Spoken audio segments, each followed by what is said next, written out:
Vous avez ici un des 16 panneaux de mon exposition sur les mots français d'origine arabe, réalisé à partir du dictionnaire éponyme.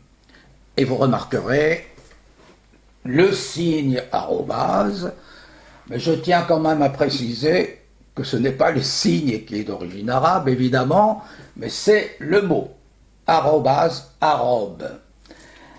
À côté, vous avez chiffres et plus basse 0.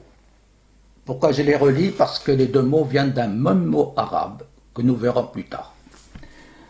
Vous avez algorithme, tar, quintal et algèbre. Et c'est de ce mot qu'il va être question ici. Algèbre, al-jabr en arabe. Ce terme signifie remise en place, restitution, et plus particulièrement réduction d'une fracture. D'où l'espagnol algebrista, rebouteux. Tiens. Algebra pour algèbre, mais aussi pour l'art du rebouteux. Et soit dit en passant, on retrouve bien un algebrista dans le Don Quichotte de Cervantes. Par extension, en termes de mathématiques, l'opération consiste à la réduction d'une équation jusqu'à sa résolution. Ou, comme l'écrit Barthélemy d'Herbelot dans son dictionnaire universel, réduction des nombres rompus à un nombre entier. C'est là une correspondance singulière qui fait sens. Ainsi, nous sommes passés de l'idée de réduction d'une fracture à celle de réduction d'une équation.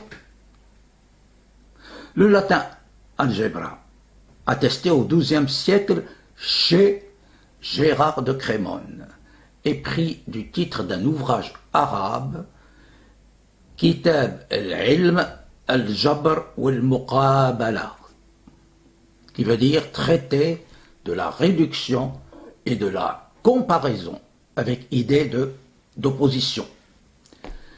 Paru vers 830, du mathématicien astronome perse Al-Khawarizmi, nom à l'origine du mot algorithme, comme on le sait maintenant.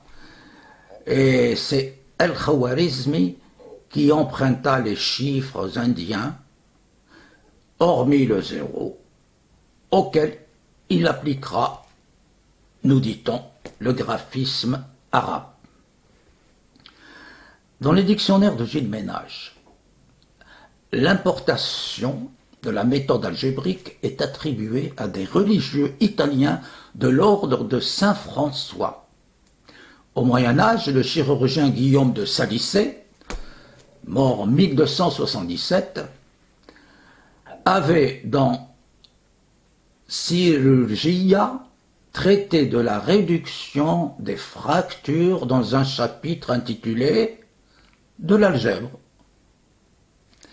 Il faut rappeler qui était ce Gérard de Crémone, ou Gerardo de Cremona, car il était italien. C'était le plus grand traducteur des œuvres scientifiques arabes de l'Espagne arabo-andalouse. Il vécut à Tolède de 1150 à 1157. 7 ans, durant lesquels il apprit l'arabe avant de s'engager dans la traduction de ce qui allait constituer les trésors scientifiques de l'Espagne arabo-andalouse. Pas moins de 71 ouvrages traduits de l'arabe au latin. Pour revenir à notre algèbre, le mot a été employé métaphoriquement, renouant ainsi avec son sens originel pour désigner l'art du rebouteux.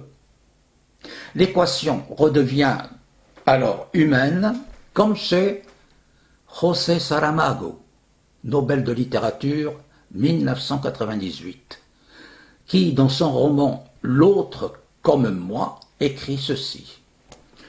Un homme transportant une pierre sur son dos et disant « Je suis un Amorien », une équation d'algèbre avec des visages humains à la place des lettres.